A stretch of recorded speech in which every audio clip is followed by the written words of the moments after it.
ಈ ವಿಡಿಯೋದಲ್ಲಿ ನಾವ್ ಈ ಯುಕ್ತಿಯನ್ನ ಹೇಗ್ ಸಾಲ್ವ್ ಮಾಡೋದು ಅಂತ ನೋಡೋಣ. ಮೊದ್ಲಿಗೆ ಈ ಕಡೆ ನೋಡಿ, ಏನಿದೆ ಒಂದು ಬ್ರಾಕೆಟ್, ಅದ್ರೊಳಗೆ 8 ಮೈನಸ್ 3, ನಂತರ ಅದನ್ನ 8 ಮೈನಸ್ 3 ಜೊತೆ ಗುಣಿಸ್ತಿದೀವಿ. ಇದ್ರ ಪ್ರಕಾರ ನಾವೇನ್ ಮಾಡ್ಬೇಕು ಅಂತ ಹೇಳಿದ್ರೆ 8 ಮೈನಸ್ 3ನ್ನ ನಾವು ಅಂದ್ರೆ 8ರಲ್ಲಿ 3ನ್ನ ಕಳಿಬೇಕು. ಹೌದು ಅಲ್ವೋ? 8ರಲ್ಲಿ 3ನ್ನ ಕಳಿತೀನಿ. ಯಾಕೆ ಅಂತ ಹೇಳಿದ್ರೆ ಇಲ್ಲಿ ಬೋರ್ಡ್ ಮ್ಯಾಥ್ಸ್ ರೂಲ್ ಅಂತ ಇದೆ. ಮೊದ್ಲಿಗೆ ಬ್ರಾಕೆಟ್ ನ ತಗೋತೀವಿ, ನಂತರ ಡಿ ಅಂದ್ರೆ ಭಾಗಾಕಾರ, ಎಂ ಅಂದ್ರೆ ಗುಣಾಕಾರ, ಎ ಅಂದ್ರೆ ಸಂಕಲನ, ಎಸ್ ಅಂದ್ರೆ ವ್ಯವಕಲನ.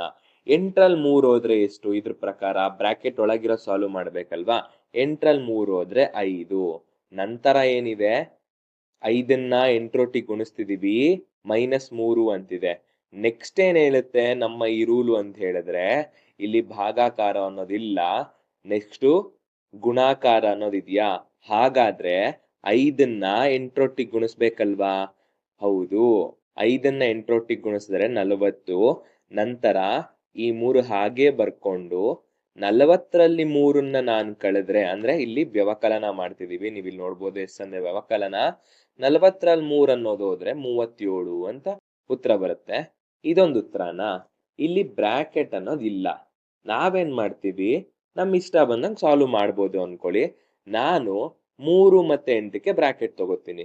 ಇಲ್ಲಿ ನೋಡ್ಬೋದು 3 ಮತ್ತೆ 8ಕ್ಕೆ ಬ್ರಾಕೆಟ್ ತಗೊಂಡಾಗ ಎಷ್ಟಾಯ್ತು? 8 3 24 ಅಂತ ಆಯ್ತು. ಈಗೇನ್ ಮಾಡ್ಬೇಕು, 8ರಲ್ಲಿ 24ನ್ನ ಕಳಿಬೇಕು, ನಂತರ 3ನ್ನು ಹಂಗೆ ಕಳಿಬೇಕು. ಈಗೇನ್ ಬರುತ್ತೆ, 24 -24 -3 ಅಂತ ಹೇಳಿದ್ರೆ -27. 8 -27 ಅಂದ್ರೆ -19 ಅಂತ ಆಯ್ತು.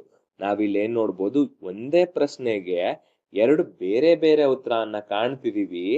ನಾವು ಈ ರೂಲ್ನ ಫಾಲೋ ಮಾಡ್ಕೊಂಡು ಉತ್ತರನ ಬರ್ದಾಗ ಮಾತ್ರ ನಮ್ಗೆ ಸರಿಯಾದ ಉತ್ತರ ಅನ್ನೋದು ಸಿಗುತ್ತೆ. ಈ ವ್ಯತ್ಯಾಸ ನಮಗ್ ಗೊತ್ತಾಗಿ ಬೇರೆ ಪ್ರಶ್ನೆಗಳಿಗೂ ಈ ರೂಲ್ನ ಫಾಲೋ ಮಾಡ್ಕೊಂಡು ನಾವು ಉತ್ತರಗಳನ್ನ ಬರಿತಾ ಹೋಗ್ಬೇಕು.